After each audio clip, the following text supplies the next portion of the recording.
तो ये chemical equilibrium क्या है? वेल, अगर केमिकल रिएक्शंस हो और इक्विलिब्रियम में हो तो केमिकल इक्विलिब्रियम है। अच्छा, जैसे कोई एग्जांपल दीजिए। अरे ढेरों एग्जांपल है। पहले तो डेफिनेशन देखिए क्या है। The state in which the driving forces, यानी कि the forces which push the reaction forward become equal to the forces which push the reaction backward. जितनी फॉरवर्ड जाने की टेंडेंसी है उतनी ही बैकवर्ड आने की टेंडेंसी हो जाए तो हम कहते हैं कि लो जी, आ गया केमिकल इक्विलिब्रियम। अच्छा, ऐसे कहते हैं? हाँ जी। प्लीज नोट, डायनामिक इक्विलिब्रियम है। रिएक्शन फॉरवर्ड जा रहा है, हाँ जी, और बैकवर्ड भी आ रहा है। लेकिन जिस रेट से फॉरवर्ड जा रहा है उसी रेट से बैकवर्ड आ रहा है। दोनों के रेट बराबर हो जाते हैं तो कोई परिवर्तन दृष्टिगोचर नहीं होता और हम कहते हैं कि लो जी, आ गया केमिकल इक्विलिब्रियम। राइट? ऐसे होता है। जैसे देखिए, आर टकाटक पी, रिएक्टेंट आर है, वो पी बना रहा है, पी रिएक्ट करके आर बना रहा है। ठीक है। इनिशियली एट टी बराबर 0 क्या था? ठीक है, आपके पास है रिएक्टेंट रिएक्ट करते हैं और मतलब मान लीजिए रिएक्टेंट का कंसंट्रेशन है सी और प्रोडक्ट नहीं था। ठीक है, इनिशियली इसका कंसंट्रेशन था सी और ये नहीं था, तो कुछ था आर, तो क्या वो फॉरवर्ड जा रहा है? हाँ, पर पी तो है ही नहीं शुरुआत में, तो क्या वो बैकवर्ड आ रहा है? अरे जो कोई है ही नहीं तो रिएक्ट कैसे करेगा? तो रेट ऑफ बैकवर्ड रिएक्शन 0 है, रेट ऑफ फॉरवर्ड रिएक्शन है। क्या उस समय इक्विलिब्रियम है ना? बिल्कुल, उस समय तो कैसे इक्विलिब्रियम हो सकता है? कोई सेंस नहीं है। अच्छी बात है, लेकिन इसका मतलब शुरुआत में रेट ऑफ बैकवर्ड रिएक्शन 0 है।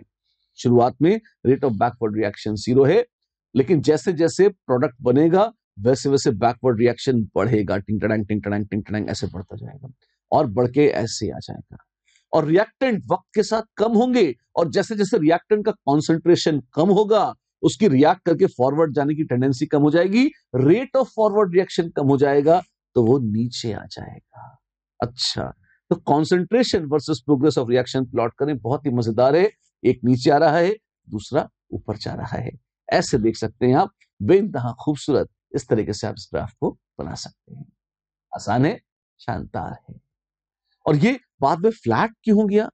आप देखिए, इसका मतलब क्या था कि कंसंट्रेशन ऑफ जो प्रोडक्ट था, कंसंट्रेशन ऑफ प्रोडक्ट पहले तो बढ़ा बढ़ा बढ़ा बढ़ा, फिर कम होता गया, कम होता गया, चेंज कम होता गया और ये फ्लैट हो गया वक्त के साथ। फ्लैट हो गया मतलब टाइम, रिएक्शन प्रोग्रेस या वक्त कुछ भी ले लीजिए, वक्त के साथ कॉन्सेंट्रेशन कांस्टेंट हो गया, उसने परिवर्तन करना बंद कर दिया, अर्थात इक्विलिब्रियम आ चुका है। शानदार। और रिएक्टेंट्स का क्या हुआ? रिएक्टेंट्स की भी तो यही कहानी है। वक्त के साथ रिएक्टेंट घटे घटे घटे घटे और एक वक्त के बाद कांस्टेंट हो गए। कितना इतना कंसंट्रेशन आ गया किसका? रिएक्टेंट का। ये है प्रोडक्ट, ये है रिएक्टेंट, है ना? तो हमने कहा इक्विलिब्रियम आने पर कंसंट्रेशन वक्त के साथ बदलना बंद कर देंगे। ठीक है, उचित भी है, ऐसा होता भी है। As the reaction proceeds, reactant घटते हैं। हमने जो केस लिया था उसमें रिएक्टेंट ही था, प्रोडक्ट था नहीं, तो रिएक्टेंट घटा, प्रोडक्ट बढ़ा। जैसे जैसे रिएक्टेंट कम होता गया, रेट ऑफ फॉरवर्ड रिएक्शन पहले तेज था क्योंकि रिएक्टेंट ज्यादा थे, रिएक्टेंट कम हुआ, रेट ऑफ फॉरवर्ड कम होता गया, ऐसे। रेट ऑफ बैकवर्ड बढ़ता गया, ऐसे। ठीक है, अच्छी बात है ना? और जब इक्विलिब्रियम आ गया तो दोनों के कंसंट्रेशन कांस्टेंट हो गए और न सिर्फ दोनों के कंसंट्रेशन कांस्टेंट हो गए, रेट ऑफ फॉरवर्ड रिएक्शन जरूर बराबर हो गया होगा रेट ऑफ बैकवर्ड के, क्योंकि अगर ऐसा नहीं होता तो जाहिर सी बात है इक्विलिब्रियम आता ही नहीं। ठीक है, अच्छी बात। ये क्या है? उसी चीज को हमने ग्राफिकली रिप्रेजेंट किया है। यहां देखिए रेट ऑफ रिएक्शन, अंतर देखिएगा, यहां रेट है, यहां कंसंट्रेशन है। रेट कम हुआ, पहले फॉरवर्ड था ज्यादा, वो कम होता चला गया, बैकवर्ड था 0, वो बढ़ता चला गया, और कम होते बढ़ते हुए एक पॉइंट आया जब ये कांस्टेंट हो गए। जब ये कांस्टेंट हो गए तो बस फिर क्या था, ये तो कांस्टेंट हो गए। That's it, right? ऐसे ही कंसंट्रेशन वर्सेस टाइम देखिए आप, यहां क्या हो रहा है, यहां भी बड़ा भव्य और बड़ा खूबसूरत है। ये वक्त के साथ कंसंट्रेशन कम हुआ है रिएक्टेंट का, फिर कांस्टेंट है, प्रोडक्ट बढ़ा है, फिर कांस्टेंट है। यानी कि इस एक समय के बाद, इतने टाइम के बाद जब कॉन्सेंट्रेशन प्रैक्टिकली चेंज नहीं हो रहे हैं तो हम कह सकते हैं जी इक्विलिब्रियम आ गया। ठीक है आनंद, अच्छी बात है। ग्राफिकली इसको रिप्रेजेंट कर सकते हैं, हाँ क्यों नहीं। अब एक तो वो रिएक्शन था जिसमें हमने क्या देखा था, आप देखो बहुत मजेदार चीज, ग्राफ को आप बहुत ध्यान से देखो, ये यहां पे मजा आएगा आपको। ये एक ग्राफ है कंसंट्रेशन का। अच्छा, और इसी के साथ ये भी कंसंट्रेशन और ये भी कंसंट्रेशन, तीन तीन ग्राफ है कंसंट्रेशन वर्सेस टाइम के। हाँ है, तो आप ये देखें, इसमें तीन कॉम्बिनेशन है। एक तो काट के नीचे आ गया, ये बदतमीज ऊपर चला गया। हाँ है, और यहां पे क्या है, ये ऊपर का ऊपर ही रहा, वो नीचे का नीचे ही रहा। हाँ जी, और तीसरे में तो हम रहे ना हम, तुम रहे ना तुम, दोनों बराबर हो गए। हाँ, ऐसा भी हो सकता है। एक बात बोलो, क्या होगा? दो दो बातें बोलते हो, तीन तीन बोल रहे हो, तीनों सही है। क्यों? ये इस बात पर डिपेंड करता है कि मेरे भाई इक्विलिब्रियम कॉन्सेंट्रेशन कैसे है। क्या मतलब है आपका? जैसे सबसे आसान ये ग्राफ है, इसको देखिए। शुरुआत में आर ज्यादा था और पी कम था। आर शुरुआत में इनिशियली आर सी नॉट सी था और पी नहीं था। वक्त के साथ आर घटा तो वक्त के साथ आर घटा, वक्त के साथ पी बढ़ा तो वक्त के साथ पी बढ़ा। और ईश्वर की ऐसी लीला हुई कि जब इक्विलिब्रियम आया तो जो कंसंट्रेशन रिएक्टेंट का था प्रोडक्ट का, अगर वो तुक्के में बराबर हो गए, क्या गारंटी है बराबर होंगे? कोई गारंटी फारंटी नहीं है। अगर तुक्के में बराबर हो गए तब हम कहेंगे ग्राफ ऐसा आ जाएगा।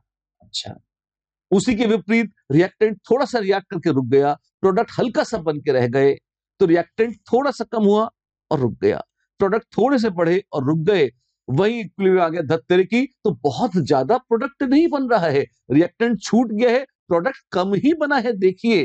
पर ये हो तो सकता है ना? हाँ, तब क्या होगा? तब ऐसा ग्राफ आ जाएगा। अच्छा, लेकिन एक तीसरी संभावना भी है, क्या? कि अथाह रिएक्टेंट रिएक्ट करके प्रोडक्ट बना गया, तो रिएक्टेंट बहुत नीचे आ गया और प्रोडक्ट खूब खूब सारा बन गया तो वो ऊपर आ गया। तो ये ग्राफ काट भी सकते हैं। तो तीनों परम्यूटेशन कॉम्बिनेशन संभव है। ऐसे कट कर लेंगे और या ऐसे आ जाए और या मिलकर एक हो जाए। इन तीनों को देख के आपको हैरान नहीं होना है, घबराना नहीं है। ये एक ही तस्वीर के तीन पहलू हैं, एक ही कॉन्सेप्ट है जो तीन अलग अलग कंडीशन में तीन अलग अलग तरह के ग्राफ बनाता हुआ दृष्टिगोचर होता है। ठीक, अच्छी बात है। अब आप देखिए होता क्या है इक्विलिब्रियम में।